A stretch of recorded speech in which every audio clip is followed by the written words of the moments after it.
Magandang araw mga kababayan. Narito ang pinakabagong weather update natin ngayong araw, December 10, 2024, Tuesday. Alamin natin ang mga lugar na maaapektuhan ng ITCZ at shearline na posibleng magpaulan sa mga ito.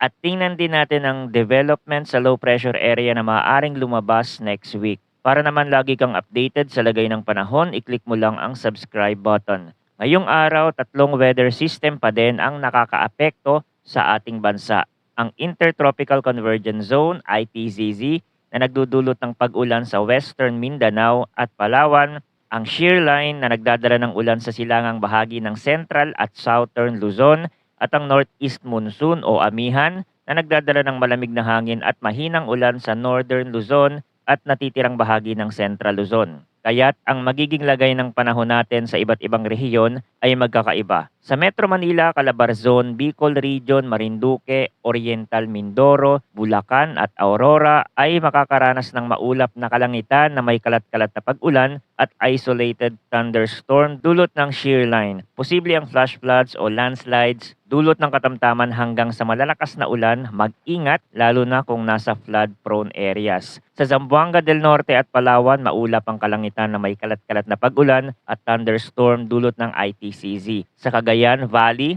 Apayao, Kalinga, Mountain Province at Ifugao, magiging maulap din ang kalangitan na may mga pag-ulan, dulot naman yan ng amihan. Sa iba pang bahagi ng Pilipinas, asahan ang bahagyang maulap hanggang maulap na kalangitan na may pulupulong pag-ulan o thunderstorm dulot ng localized thunderstorm. Posibleng magdulot pa din ito ng flash floods o landslide ang malalakas na thunderstorm, kaya't mag-ingat. Sa latest update naman ng Tropical Cyclone Threat Potential ng Pag-asa, tumaas na po ang chance na may ma-develop na low pressure area or bagyo by next week yan, December 16 to December 22. Sa forecast nila, ang sama ng panahon na ito ay papasok sa Philippine Area of Responsibility at posibleng gumalaw patungo sa Visayas and Southern Luzon area. Kaya dito ang threat potential na is likely. Pero kung gagamitin natin ang iba pang weather forecast tool from other agencies like GFS, yung direksyon nito ay sa Northern Mindanao pa rin. However, itong European model, sa Visayas ang nakikita nilang dederecho ang bagyo kung sakaling ang ito ay mabubuo. At marami pang pwedeng magbago dyan, yung direksyon at yung posibilidad na malusaw, nandun pa din yon.